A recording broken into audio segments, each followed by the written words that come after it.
Hello, everyone. We are live and welcome to another live webinar organized by Semrush. And today we are discussing one of my favorite topic, which is how to create engaging videos on a low budget. And join me live is an amazing group of speakers and panelists, and we are all in for a treat. I'm super excited. And let us know in the comment section where you guys are joining us live from. So we want to say hi to you guys. And so before we get started, I just want to take a few minutes to introduce our amazing panelists and speaker to you guys. And my name is I'm the host of today's show, AI, Artificial Intelligence. And I will start with our speaker today, Dominic. And thank you so much for joining us live, Dom. Hey man, thank you very much for having me. It's my first live with you guys, so it's all good so far. Awesome. Awesome. Yeah, welcome. And where are you joining us live from? So I am just outside Edinburgh, a place called Straven, in the country. I've got a country office, a country studio. And so you're literally joining me in my edit suite, which is pretty cool. Wow, I love this. This shows, the power of technology. We can literally go live anywhere, any location. So Dom, let me just do a quick introduction of you. And you are the vlogging guy from domoneil.co.uk. And you have Dom has a master degree in radio production and management, where you specialize in online and on-demand content. You have over 15 plus years working with working across the EU with major TV productions, live events, companies, online platforms, radio stations, making quality video content for global broadcasters and different venues. And nowadays, you help businesses use video production in their marketing, sales, and online strategy. Oh my God, what a background.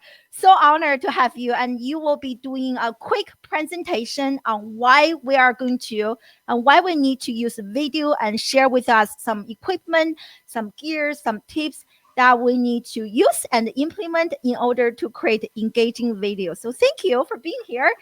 And I'm going to move on to our panelist, Phil. And so thank you for joining us live. And where are you joining us from? Oh, looks like... I am in Boston, Massachusetts. We are kind of neighbors. I'm joining you guys live from Philadelphia. And so Phil Nottingham is a brand marketing strategist at Vistia and regularly speaks... Yes, look at that background. Speaks around the globe about video strategy, SEO, and technical marketing. And you are deeply passionate about creativity in business and has consulted on video strategy for some of the biggest and the smallest, I love that, brands in the globe, including Red Bull, the Financial Times, Simply Business, TravelX, and ThoughtWorks. So thank you so much for joining us live, and I can't wait to learn more from you and about you. Thank you.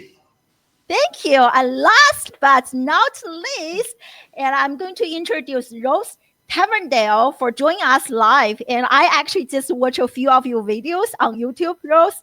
And I love your energy. You are just so amazing.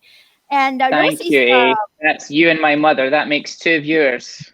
You guys should definitely check out his YouTube channel. Very entertaining, educational. And so Rose is the managing director at Type A Media, and you host a very popular show called Canonical Chronicle. I literally practice this. It's like a tongue twister. Yeah, it's a hard one to say. Which is a weekly SEO news video show and has been viewed by 100,000 people every single month.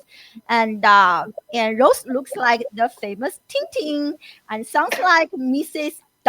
fire. And he's also a regular contributor to the Semrush Academy and training people on how to use Semrush, especially their auditing tool. So thank you so much, everyone. I'm so honored to have this panel to introduce you guys. And let's get started. So Dom, it is your stage. Okay, great stuff. Thank you very much. So my slides are coming up, but basically we're talking about video. And it's very difficult to talk about video without talking about why we're creating video. So, even today, when it is kind of obvious to a lot of people who are in maybe our industry, the digital industry, that video is the way forward and video is a big thing, there's still a lot of people who are not using it and who are still not sure why they should be using it. So I'm going to take a little bit at the top of the show here, just to kind of go through why you might want to use video. And obviously video can be done at different levels and different stages. And today we're kind of talking about kind of the no budget to low budget end of video. So why are we creating videos? Well, by 2020, 75% of all mobile data traffic will be video. I mean, that is a huge amount of power going to people who are creating videos. That's a huge audience. Currently, roughly 59% of executives agree that they'd rather watch a video than choose text to learn about a subject. So that's people who have money, people who are buyers, people who are calling the shots B2B. So it's very important if you are selling B2B. It's also, video is extremely important for people who are selling B2C as well. 4 times as many customers would rather watch a video about a product than read about it. You've got to bear in mind that these days people are not necessarily watching or consuming your content on a telly while they're sat in a sofa with no distractions. Most people are doing it, maybe up to 80% of your audience will be doing it on a mobile phone. Mobile phone is roughly around about 5.5 inches, the average screen on a mobile phone, which is quite small. Also, the writing is therefore much smaller. Now, the brain and the eye are really, really clever. When you read a signpost, the eye and the brain actually don't read the letters. They just see the shape of the word and can work out what the word is. However, if you're looking on a screen, the eye and the brain can't do that. So they have to literally look at every single letter. And so you get much more tired, much more quickly reading from a screen. So that is why people do not read as much as they used to compared to the written word. And the beauty of video is you are literally pushing content out to people in a way that is much easier for people's brains and eyes to deal with. Right, so beautiful introduction earlier, but I am the vlogging guy. I help people utilize video strategy. I've worked across the UK with many broadcasters. And so that is kind of my background. And that is how I feel that I am able to help people along this journey, because video is absolutely 100% a journey. And I like to teach, or some people say preach, kind of free basics of video. We're wanting to be putting out quality video content. Quality is always better than quantity, especially if you're wanting to sell, you're wanting to build relationships, you're wanting people to see you as a quality person, as a quality, it's all about building trust. And if you are not breeding quality in your videos, it is much harder then for folk to trust. We are also wanting high value at low cost. So especially if we're talking about things, guerrilla filmmaking, I was always brought up with. If you're creating content on a low budget, you need to follow the guerrilla filmmaking model, which is high value, high quality stuff at as low a cost as possible. And we can talk about that, how we do that later. We're also talking about creating content regularly and sustainably, right? So it's all very well making a video a week for 100 days or a video a day for 100 days, but actually you're wanting a much longer time frame. You're wanting more of a series mentality. It's not a sprint, it's a marathon we're doing. And I say weekly or preferably kind of daily, maybe 3 days a week is around about the amount of content you're wanting to be putting out there. But at the end of the day, it has to be sustainable for you. If you can't sustain 3 videos a week consistently, then maybe scale back to 2 until you learn to sustainably do 3. That would be my tip. So this is the question I get asked possibly more than anything else. What tech do we need to get started, right? So there is, you go on Amazon, you go on Alibaba, there's literally, your mind can be blown with the amount of tech you could fill your house with or your office with to create videos. But my advice to anyone starting out is you need to work out your why you're making videos, who you're aiming them for, and what level of video they are expecting. You also need to work out how many of your videos need to be more advertorial and how many of them need to be more behind the scenes. And those kind of things will help you work out what technology you want to buy. But the best way to start doing that is to start testing and test do a lean test. So start with simple as a smartphone with a camera is a great way to start. I know lots of people who go out and buy DSLR cameras, and then I meet them a month later, go, so what have you been filming? And they're like, oh, well, nothing. I kept on forgetting my camera. And it's like, guys, seriously. So a smartphone with a camera is great because most people will have a smartphone with a camera on them. And when they meet up with someone or they come up with some great bit of content, boom, they can get it out and they can film it and edit it and distribute it on the smartphone. So free editing software on the smartphone is awesome. It's really useful to have a little bit of editing just so you can kind of top and tail the start. And maybe put in music and that kind of stuff. Just put little titles, just make it look a bit more professional, stand up above everyone else. Free software, you've got iMovie for the iPhone, and Quick is an amazing bit of software. That's for iPhone and it's also for Android. Selfie stick and or a tripod. Lots of selfie sticks now can turn into little tripods, and it just means that your hands are free. It just means your videos look a bit more professional than if they're, at arm's length kind of videos. And again, it's all about making you kind of stand out above the rest. And these teeny tiny little changes can make a huge difference to the quality of your videos. So kind of we're filming on the iPhone and we're filming on a new, kind of relatively new 2-year-old smartphone. But the problem with microphones on smartphones is they're what's known as omnidirectional. So what happens if they start pulling in the sound from everywhere? And what you want is them to be focusing on your mouth.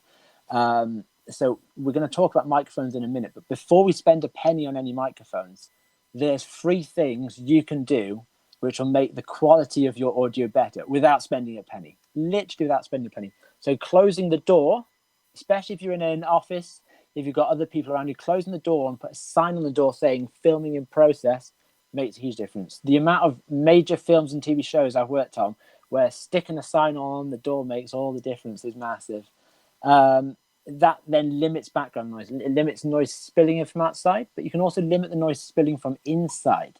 So I often, you watch YouTube videos and there's an annoying hum, and often that will be from a fridge, it'll be from an air conditioning unit, or they'll be using the mic on the laptop and it'll actually be the laptop's fan making the humming noise. And so we need to try to avoid anything that hums or anywhere that hums.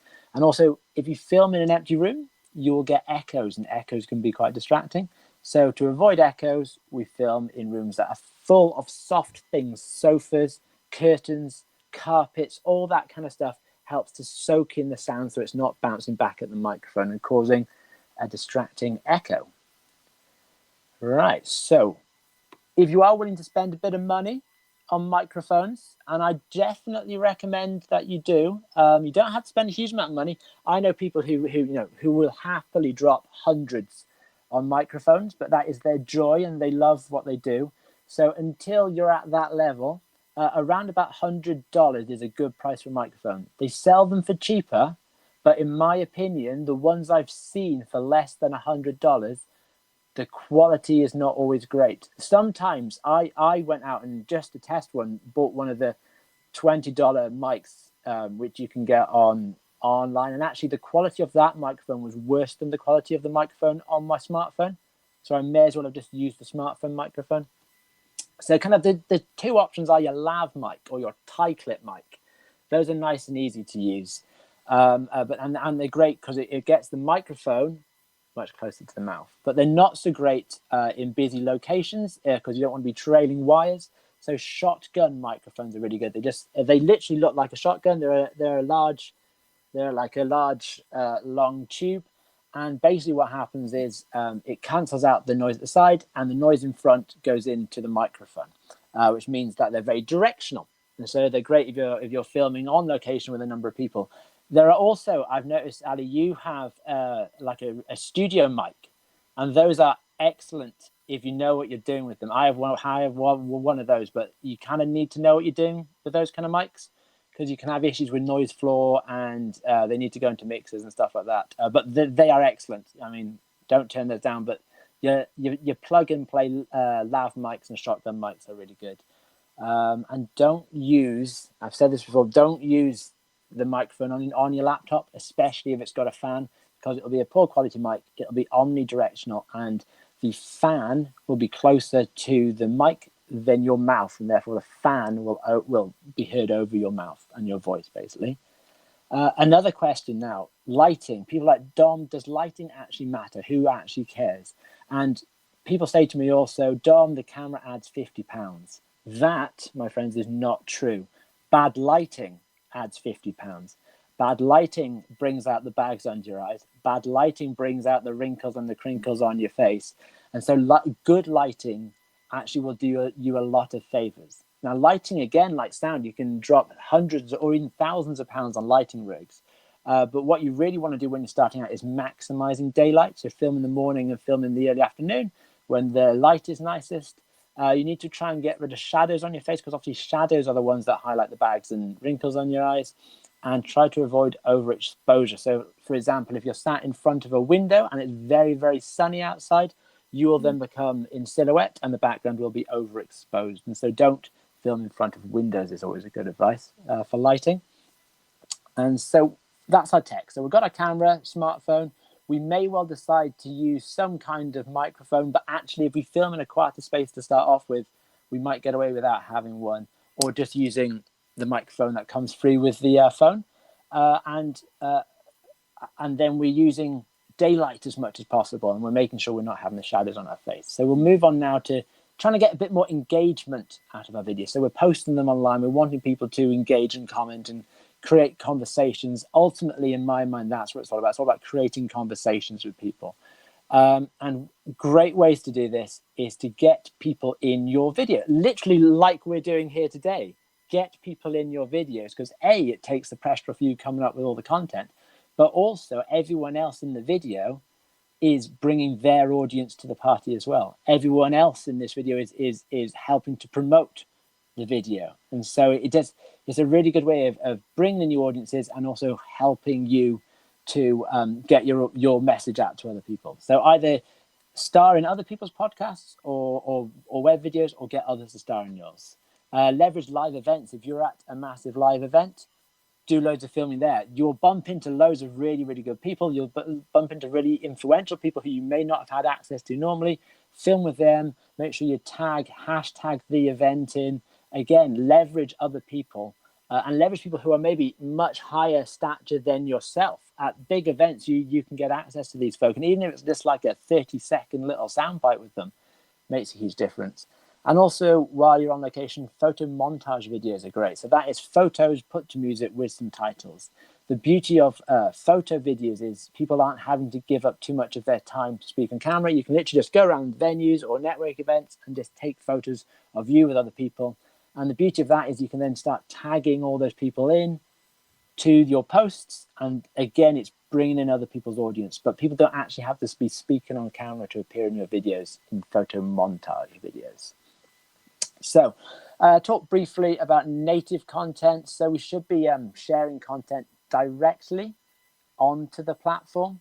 So not back in the day, it was really so super simple. You'd stick your video up on YouTube, you get the link, and then you go into scheduling software and just put the link to YouTube video on all your social media platforms. But actually, you can get up to 5 times more comments and engagement on LinkedIn, for example, if you are posting directly onto the platform. So that is literally going into the app and taking the video from your phone and putting it straight on the app itself. That is native content, and that is massive, and it makes such a huge difference to comments. I see so many people still posting YouTube videos, and I know that so many people aren't going to watch it. It does not autoplay. People have to go out of their way to press play, and it takes you to another site and what have you. So always upload direct to the platform. And finally, so my final thoughts then, we need to be making consistent quality content. And so if you can only do it consistently once a week, stick with once a week. If you can consistently do it 3 times a week, 3 times a week, but it has to be consistent, and you have to work out the workflow of doing that amount of content over a long period of time. You need to keep your processes simple and sustainable. Every bit of technology, every bit of process you add into your process is you're inviting failure in. And I've worked on massive productions where something has gone wrong, and we've traced it back to the fact that a wire wasn't plugged into a bit of technology, right? And on huge live events, you've got thousands of bits of technology. And so the more complexity you have in your processes, the more technology you add to your processes, the more likelihood of things going wrong, which is why I say film on your smartphone, edit on your smartphone, distribute on your smartphone. You have one device which you're worrying about and a handful of bits of software. Just keep it simple at the start. And practice makes perfect, okay? If you are feeling unconfident, make some vlogs for yourself. Do pilots for yourself. And then maybe send them to private videos on YouTube and get your friends or colleagues or people you trust to start giving you critical critique. You don't just have to start blasting stuff out if you're not ready. And your videos might well be seen by thousands of people. So it does genuinely make sense that you make each video as good as it can be. Nothing is ever perfect. I've worked on, all over the world, and no show I've ever worked on has ever been perfect. But it doesn't matter, because no one really knows what perfect is, as long as the show is entertaining or engaging or giving people what they actually came there for. Perfect doesn't matter. It's whether or not you did the best you could and you created a show which people actually wanted to watch. And that's me. Wow, that's great. Thank you so much. So many great points, and we are receiving quite a few questions. And guys, thank you so much for sending those questions, and keep the questions coming. And we are going to start a Q&A. And Dom and Phil and Rose, all of us, we are going to answer your questions, as many as possible. So the first question comes from Sagis. And so Sagis asked, like, if you can talk about kind of video content performance in different industries like B2B and B2C. I know you were talking about 75% of the internet traffic will be video content, but how about in different industries, B2B or B2C, any differences? And so if all of you can talk about this, that would be great. And thank you for asking this amazing question. Who wants to jump go in? first? Yeah. Good timing. I don't mind taking the mantle. So B2C or B2B. So I've always said this thing. I prefer doing B2B video because I think it's a touch harder, but you always know who your audience is. Typically with B2C, it's a little bit harder to know who you're kind of making it for. If it's going to be very product led, the setup you're going to need is going to be very different. So if you're like a fashion retailer in B2C, that's a considerably different place. If you're a B2B postage label manufacturer, the strategy there is going to be very different. But what I would actually say is it's easier to break through the more boring the industry. So therefore, I always think that B2B is actually an absolute gift because you know the people you're targeting perfectly, and there's no one else is making it. I think SEO is actually a very good example of an industry that's meant to be on like the burgeoning edge of creative, but we all do creative kind of badly. So actually SEO is like a really great place to be doing video. Does anyone else have opinions on B2C versus B2B? So I'm very much like you, Russ. I think B2B is very easy to work at kind of who your superstars are, what it is they want, what kind of industries they're in. B2C can often be a bit harder. And also you need to look at, if you are selling B2B, whether or not your customers are on particular platforms. So I was having a chat with a past client, and he was a painter and decorator. He was really good at what he did, really good with the paintbrush. He was taking photos and videos of all the interiors that he'd done. And he'd amassed a huge following on Instagram, like a really, really quite impressive following on Instagram, but he wasn't converting them into customers. And he was asking me why he hadn't done that. And we looked into it, and he does a lot of painting in Scotland, but most of his followers were on Instagram in America.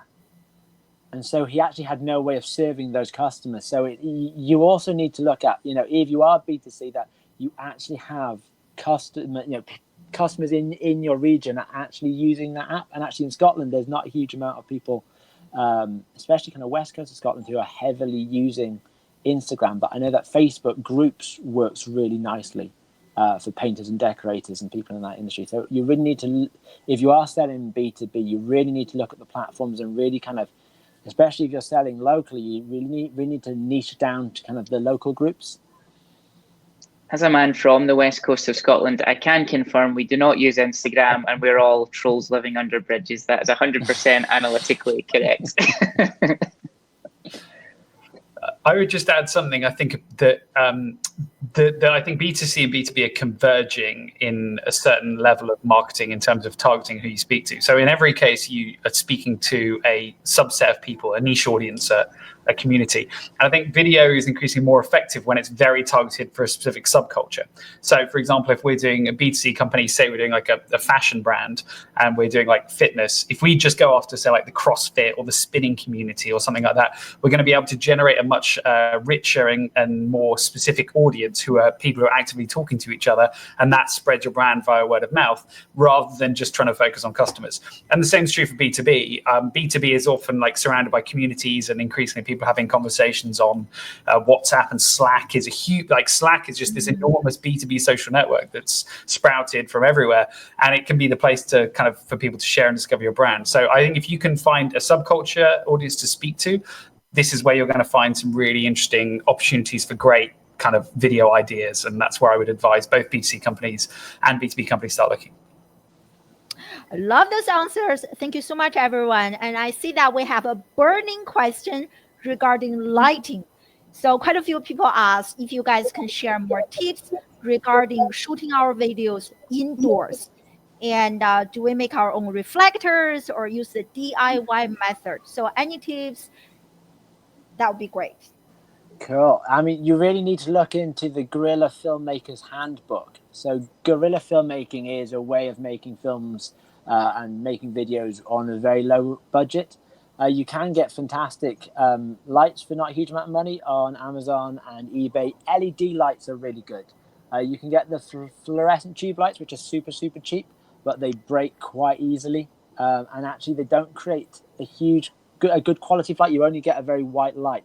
So I have what's known as a halo light that goes around my camera. It means that I can be lit consistently using one light. Usually with the old LED method, I'd usually have to have one light on each side, but I can actually be lit by one light at the moment. And it's fully controllable, so it can be adapted to my skin tone.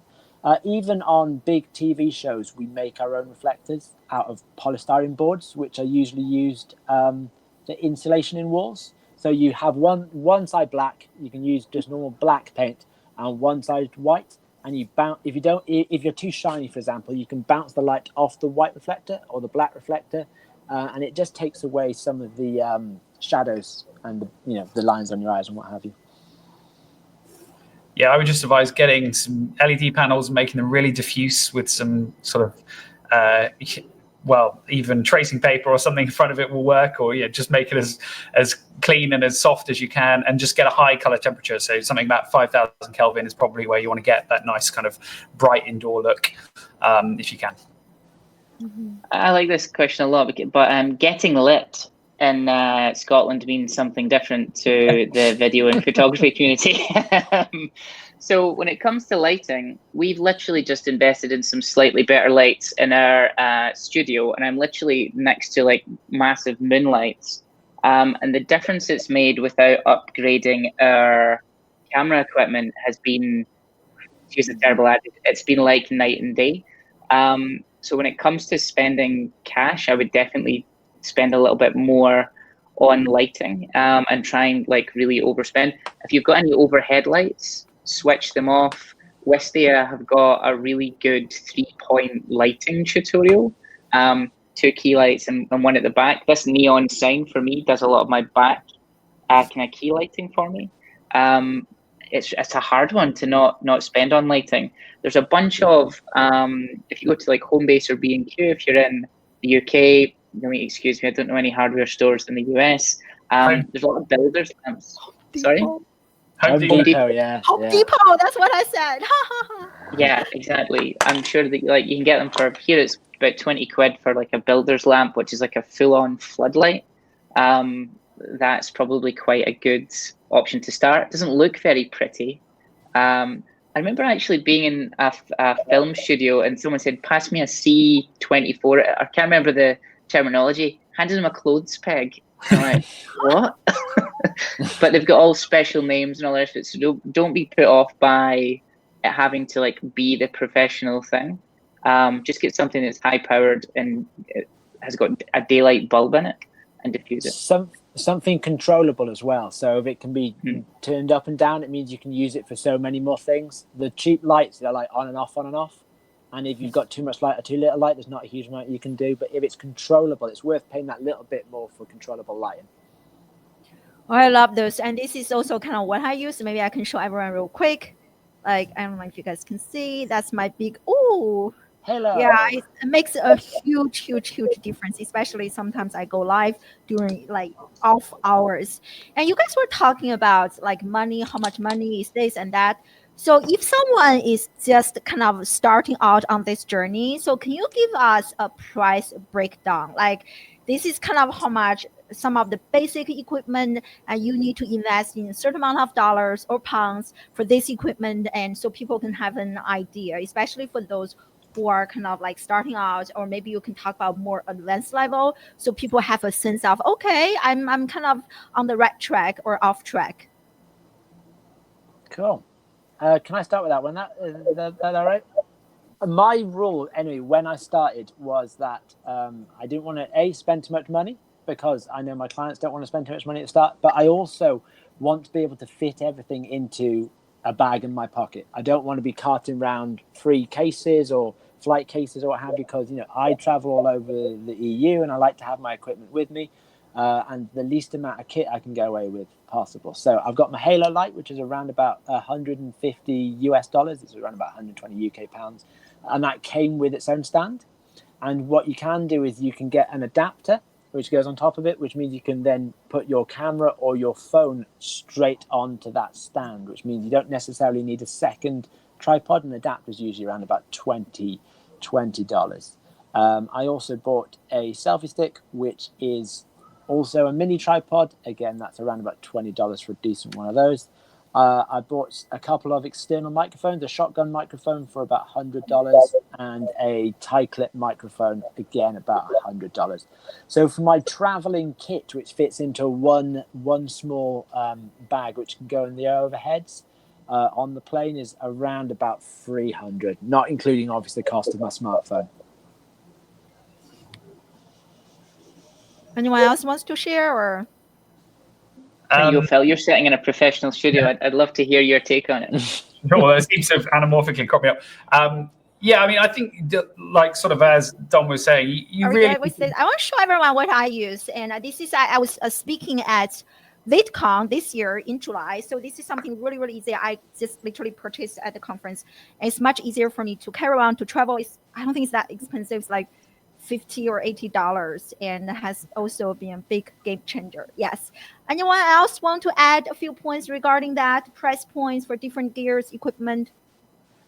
Yeah, I was just sort of saying, I think you can build a kit based on any budget, and it's all about kind of working out how to spread it out. I would just say, like, kind of Dom touched on this, but the stuff that's actually going to add most value is things like tripods and stabilizers and anything like that is probably going to give you the more variety and dynamics you can do with your actual camera. Then invest in lights and microphones.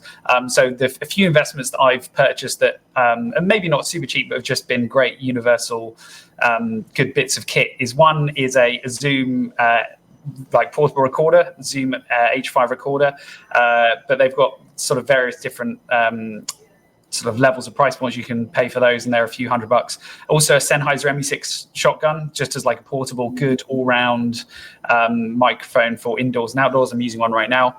And then the other thing that I really like is a portable light, which is the Westcott Ice Light, which is basically looks like a mini lightsaber, and they're about $400 or $500, but are just super useful and portable and kind of flexible for all sorts of things. So maybe think about those if you have a bit more budget to spend. I've got a slightly controversial view on the whole skimping on equipment. So when I was kind of a youngster, hilarious for me to say that because I still am a youngster. When I was playing guitar for the first time, I bought a really cheap electric guitar. and the frets were horrific, and it kind of cut me up, and it would go out of tune constantly, and it made me really not want to play guitar as much. And then I upgraded to a decent one, and it just felt so much considerably easier, and the output was better. I think there's a little bit to be said for, like, it's not like nowadays it's not that expensive. You take $1,000 and make something pretty spectacular in terms of setup. And like, I appreciate, like, first coming in the industry, maybe that's a little bit out of reach. Save up. It makes a big difference. And also that sort of stuff will hold value better. So even if after 6 months it's not happening for you, you still got something that you bought for $1,000. It's probably still worth $8, that you can get some of your money back. But if you buy cheap shit at the start, it just remains, like, the resale is almost zero. So it's a slightly more controversial take on it. But one of the things we've realized doing this, we've shot maybe about 7 to 8 videos over the last 12 months. And as we incrementally increase the quality of equipment, the output, I mean, and it's just my stupid face, so it's not like the talent's getting better, but the output quality is considerably better. And I think video is one of those only kind of industries where the money you spend on equipment does have an exponential, there's obviously a curve, but an exponential gain just by doing those little movements. Yeah, I actually completely agree with that, Ross. I think if you have the gear, you kind of raise your performance to match the gear that you have. So I'm in favour of spending the extra $2,000 on a custom shop Les Paul if you need to do that. Yeah, I was always taught if you buy cheap, you buy twice. Cheap stuff will break earlier, and so you need to replace it sooner. And so actually often it's worth just working out what is the minimum you need to buy and buy the best you can afford of those items. I love those answers. Great. And this is the one that I have used for quite a few years. It's like really, really cheap. And like, I think $20 or $30 works really well if you are just starting out on this journey. So far we spent quite a amount of time talking about the gears, equipment, but I think, like, being on camera has so much more to do than just technology. So I want to kind of shift our focus a little bit. I see that we have quite a few questions coming up related to personality and content. So let's start talking about content. There are all sorts of content that we can produce under the big category of video. Teach people how to do something, or traveling, or vlog, or even live streaming shows. So if you guys can maybe share with us, so if there's one, what types of content performs the best on YouTube, on different social media channels? I see some people are also asking about Instagram. So is there a difference? So if all of you can share that with us, that'd be great. Sure, I'll jump in and share a few things. So I think each of these social channels has a different format and a different kind of media type that works best with them. YouTube is really a platform that's primarily oral rather than visual. So the stuff that works on YouTube tends to be like lectures, podcasts, sort of this kind of thing, a webinar. Tends to be slightly longer form and very centered around the vocal. Like, you can leave it on the background, it works. Whereas Facebook and Instagram are inherently visual. In fact, mostly people tend to watch them silently, about 95% silent. So you need to kind of operate on the assumption that no one's going to listen to the video and make sure that it's visually appealing on those channels. LinkedIn is kind of a weird one that I'm not quite sure where it's playing right now, but a lot of people are just doing quick kind of, we've got a phone and we're talking into it type of thing. But for me, the most impactful, and I think where most video marketing is going, is longer form, kind of basically TV. So if we think about the formats that have really worked for TV for the last 50 years, all of those are playing out in different formats in the new online video world. So I would just go back to the old world of TV. Hello? No, we can still hear. Oh, okay. TV formats, you're saying, Phil. I agree with you a lot there. I think one of the interesting things that I think, playing to the strengths of the talent, if there is going to be on-screen talent and it's not animation or something like that, do what you're comfortable with. Dom, I know you do a lot of vlogging and things like that. It's something that I've tried once, and I was so petrified to do it that I put my phone straight back in my pocket, and I'll never do it again. And in fact, everything that we do at Type Media is all premeditated and scripted. And when it comes to doing on all of the different channels, what we try and look at is if we can deliberately set up the segments of the videos to play relatively well cross-channel, which frozen. It never works particularly well. But ultimately, if you can start to build something out where a classic example is in Canonical Chronicle, we'll have 5 news spots, and the opener needs to be a 4-second intro and then an instant meme, because I've got 5 seconds to grip attention, and we're running a lot of advertising on it. So that's when you can skip the ad. So it's just trying to play into what you know the platform's going to be. And if your talent is very like outgoing, sure, get them to run and gun with the vlog. If not, we actually script and auto cue everything. Yeah. So, I mean, auto cue, I work with a lot with, professional presenters, and auto cue is a skill in itself, and it's a skill that needs to be learned in itself. It is in essence reading out loud, but it's reading out loud with a bit of passion, and it's reading out loud in the right way to convey meaning. And it is very easy to do auto cue wrong and over rely on auto cue.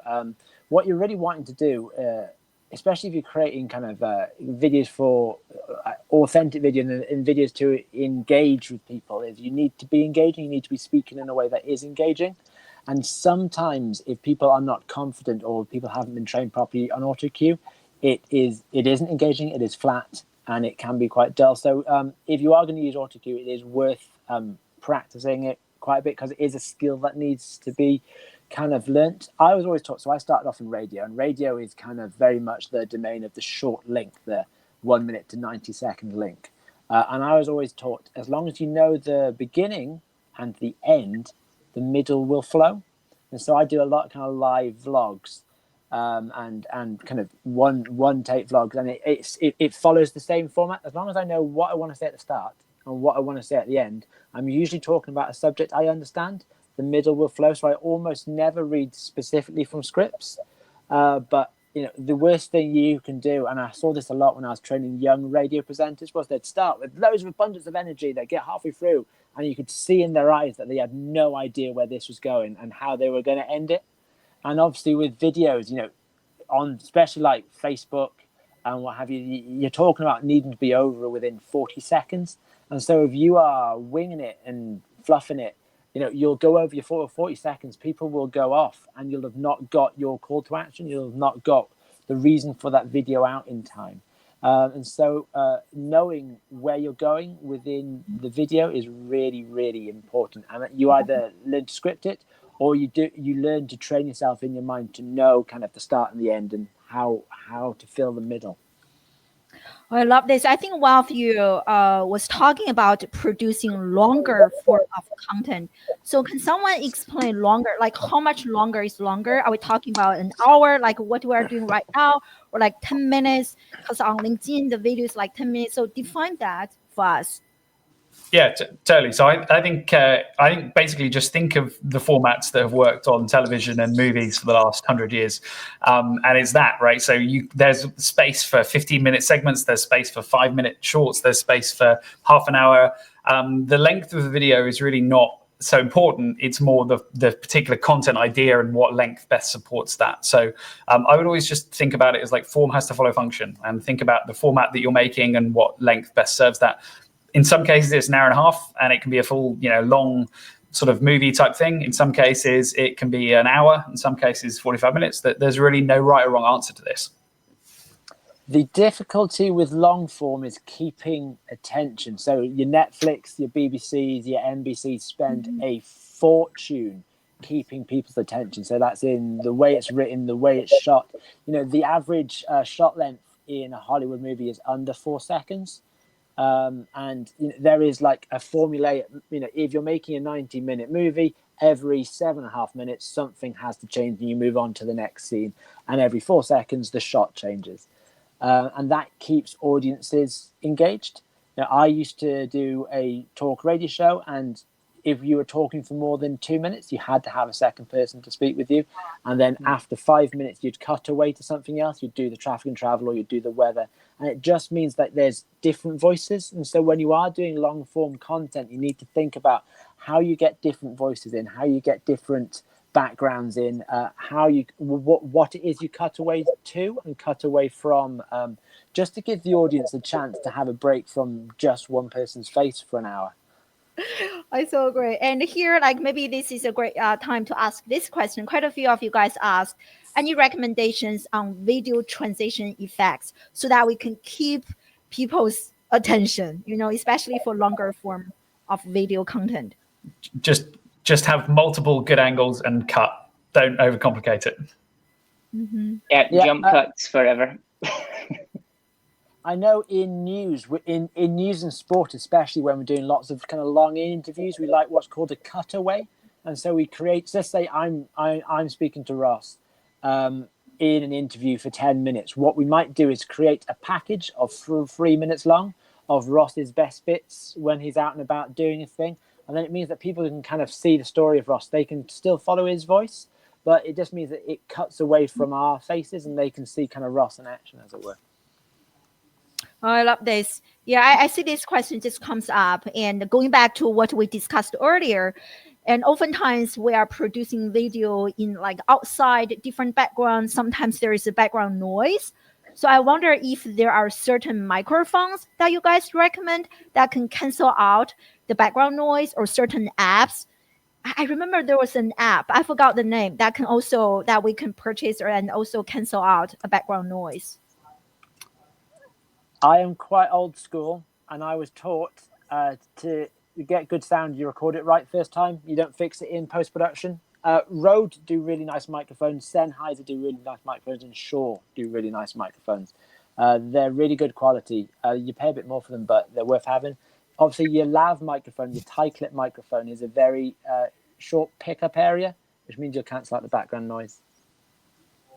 Yeah, I think a good shotgun mic, put the gain down really low and the volume up high. So the more gain it has, then the more surrounding noise it's going to have. So a shotgun mic with low gain. If you really want to do it in post, you can maybe stick a compressor on it. There's a bunch of plugins for After Effects. Not After Effects, for Premiere Pro.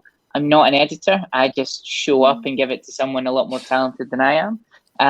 Maybe Phil, you can elaborate on some more kind of tips for that. Yeah, actually, that's one of the questions related to Premiere Pro. Yes, please. I mean, yeah, I agree. Just get a good shotgun or a good lav, and you should be fine. And then it's just about using it sensibly. When it comes to audio editing, it should just be about simplicity, and just make sure you're stripping out any of the frequencies with any hum or buzz. Always, if you're editing audio with an editing program, always cut rather than boost. So it's all about shaping, kind of like imagine you're doing pottery or something. You're always just shaping that waveform to make it cleaner and simpler. That's kind of it, really. Love this. And also earlier we were talking about, how sometimes people watch videos on YouTube, not on YouTube, but on Instagram or LinkedIn or Facebook. They don't really turn on the sound. So I oftentimes watch videos like silence. And so I wonder if you have, which means captions are very important. So if you have any like good tools or recommendations on subtitle services that we can use or can share with our live audiences. I mean, I just use Wistia for subtitles, and we integrate with 3Play Media. And then wave.video is very good for like stripping everything and cutting variants for Instagram and Facebook and that kind of thing. Yeah, we use Wistia. So we use Wistia to do the auto transcriptions. Because I've got a little bit of an accent, I don't know if you've noticed, it's something that doesn't pick it up perfectly, so we just edit it down. When we're actually pushing it onto third-party platforms, we actually burn them into the video themselves. The reason being is you can control the size and the output and the speed. And you can kind of use it as a bit of a branding thing as well. So you can get your fonts on there and things like that. So just stylistically, it looks the same. So we use Premiere Pro to just burn them into the video themselves. In terms of, we use rev.com as well, and things like that to get the actual transcriptions done. But the Wistia service literally just auto captions things for you. So very useful. If you have an iPhone and you're going down kind of the self-shot vlog route, there's a great app called Clips, and it auto does the captions for you. You've only got a handful of choices of what kind of font styles, but the fonts are very good. And actually, apart from possibly the West of Scotland accent, it is very, very accurate. I have a lot of clients with West of Scotland accents, and all I see on my WhatsApp feed is, Dom, I hate Clips. but then the folk I teach from down south don't have as many issues with it. So it depends on you having a good mic. If you have a mic closer to your face, it means that the Clips app will pick up your voice much better and therefore work out the subtitles much better. I love this. Yeah, I love all the tools that you guys mentioned. So thank you. We're almost running out of time, but there are two important questions I kind of want to ask, and people ask me all the time. One is, I'm so camera shy. I'm afraid of being in front of the camera. I don't want to look at myself. I'm not used to looking at myself. So what are some ways that we can help people? All of you are very experienced videographers. So what are some tips or strategies that you can share with our live audience to help people be more comfortable, really let their personality shine through the digital screen, which is really important, so that they can, some tips you can share with them to overcome their fear of the camera. I don't think they're camera shy. I just think they're afraid of being judged negatively. And that's the crux of it. I think when you start, you really need to distance yourself from any. So for example, when I said, can you introduce me as looks like Tintin, sounds like Mrs. Doubtfire? That's because all the comments I get is about sounding like Mrs. Doubtfire. So you just gotta just ignore it, because it's just some sad, lonely guy with Cheeto dust on his t-shirt in his mother's basement, who's not having a good day and want to take it out on you. If you look, and also like 99% of people, no one cares. Like literally, you can put 100 videos out, no one cares what you do. You could do it completely bare-chested with, I love Semrush. No one's watching. Don't worry, just post it and try and get out of your head.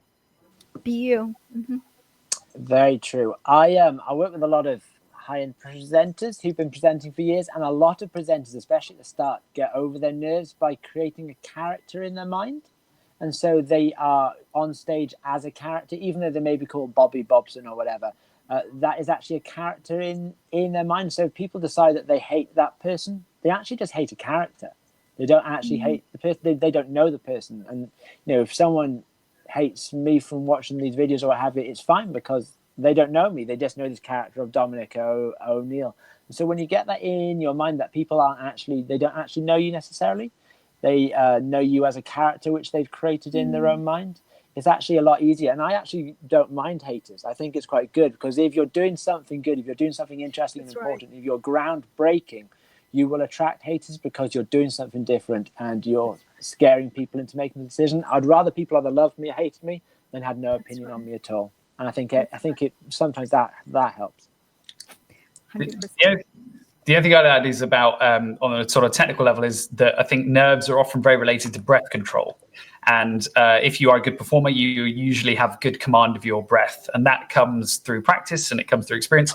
But also just things like yoga really help. So I always try and get nervy people to do a bit of a physical warm-up, something simple, and just controlled breathing and practice that kind of flow and stability. Because if you have the stable breath, you're going to speak clearly, you're going to speak slowly, and things will go better. Wow, I love this. I didn't even know that. Now I'm going to do more yoga to improve my video performance. And I so agree with what Rose mentioned earlier. I also speak with an accent. And so about a few years ago, I started to embrace video content. And one of my recent videos on LinkedIn gained 14,000 plus views and so many warm leads. So definitely don't be afraid of that. Embracing who you are. And that's why people check you out. And so my last question is, people always ask me what to talk about. I don't know if we have some people also thinking about this right now. They feel like, oh, other people are already talking about this. They are so much better. Like you guys, all of you guys are so awesome at doing what you do. Like what do I talk about? So for those people who are struggling with ideas or topics or content to discuss, so I need tips or tricks, strategies that you can share with those people. I don't mind jumping in. Yeah, when it comes to topics, so we're SEO people ultimately. Keyword research is a good place to start for informational stuff. Although typically what I will do is, you'd be surprised how many very basic humans there are in the universe. So when it comes to a very large mainstream topic, the demand for that is relatively high. case in point, I think the most viewed video I've done for Semrush was about basic keyword research, which has been done to death 100 times over. So I wouldn't be too worried to start. So start with something broad, and whatever people comment on, or for example, in this chat, if anyone does B2B video about making good video, I would just go get all the comments from this chat and start making videos around each of the comments. I would 100% agree with that. Yeah. Most of my best videos, most of my best trending videos have come from a comment in a past video. So I've made a video about a specific subject. Someone's gone, but Dom, what about this? And the beauty of that is it is your audience telling you that they want to know this subject. And so you're not guessing whether or not people want to know it. They're literally telling you, I want to know this answer. So that is a really good way of generating content. Also, mine your frequently asked questions. Frequently asked questions either by email or on social media. Again, it's your audience and your customers saying, we need to know this, we want to know this, we don't know this. And if you can help them with that, then that is massive. But it also means that you have an almost inexhaustible source of content. Yeah, I would agree that I think all the best ideas essentially come from an insight that's driven by a problem that a customer or a community have. So it's all about finding what those core problems are and what that speaks to as an insight. So the show I've been working on recently called Brandwagon all stems from this idea that essentially marketers are finding the most of the stuff they're doing isn't working and it's causing them a huge amount of anxiety. So that specific insight is the thing that leads to the entirety of content strategy. And I think you just need to basically do the ad strategy work, that traditional good old fashioned marketing work that will give you the insight that will allow you to come up with a great idea. I love this. Great insights, great tips. And I know that we can just keep talking about this forever, but I want to be really respectful of everyone's time. So we are just wrapping up here. And for each of you, I want you to share maybe one parting piece of advice regarding creating engaging video, and also share with us how people can follow you, like where, like your social media handles on Twitter, on LinkedIn, which social media platform that you are really active on, so people can keep learning from you guys. Before I get into that, I want to give a quick shout out to Semrush, their Global Marketing Day in October. Super excited. It's on October 30th, and the event is free. And the link to register is in the comment section. Make sure you register for this free event. And we have an amazing team of speakers, literally from all over the globe. It's going to be 24 hours on October 30th. So check out the link and register for the event. And you are going to learn a lot more about social media, digital marketers, digital marketing from amazing speakers like today. So, okay. So one parting piece of advice, and where can people learn more about you so that they can shadow you, professionally stalk you? Dominic, you want to start? So, I mean, really the key is to start conversations. And so if you're wanting to start conversations, you kind of need to ask something in your videos. Your videos need to have a point, and you need to be respectful of your audience's time. And so obviously, if your audience is very busy, just keep it simple, keep the message simple, have something at the end to ask for. Don't always be sales. Don't always be like, buy my stuff, buy my things, buy my things. As that doesn't work. So you want to build relationships. So ask questions, breed engagement with your audience. You can check me out, domoneil.co.uk. I like a bit of Instagram. I like Instagram stories. I've really started getting into Instagram stories. Really great way to share little teeny tiny videos and photos. I'm at Dom O'Neill Presenter on Instagram. I'm also on LinkedIn as well. Big fan of LinkedIn. Dom O'Neill on LinkedIn. Places to get me. Cheers, pals. Phil? So my fun tip would be the metrics that you get from YouTube and Facebook and Instagram are not very good and they tell you a lie. So I would always recommend downloading that information and trying to strip out all of the views that are really just somebody vaguely passing by on their phone. Too often the numbers that they tell you, they give you these huge inflated metrics of millions of people watched our video, but in reality it's millions of bots and millions of people who actually ignored it. So go through, strip out that data and use the really true data that you can get from that platform if you just kind of do the homework to get a clearer view. And if you want to follow me a bit more, I am at Phil Nottingham on Twitter. Excellent. For me, I would say just publish. If it's not live on somewhere and people are watching it, it doesn't exist. And to piggyback off of Phil's thing about analytics, I would say if you're starting, do not look at analytics until you have 10 videos live and just get into the flow of creating things and publishing things and then worry about analytics. If you want to find more information about what I do, typeamedia.net, just Google us. Awesome. So I will just end adding one point for myself. Perfection doesn't exist, and getting started is the key. Action creates clarity and builds confidence and community and momentum. And for me, nowadays I'm really active on LinkedIn because LinkedIn is like a different game right now. And I will share my link in the comment section, AIADDYSONZHANG. So thank you so much, everyone. So honored to host this channel, and everyone make sure to follow Semrush on their social media channel and YouTube channel and follow those amazing speakers. Thank you. I will see you guys online. Bye. Bye. See you later.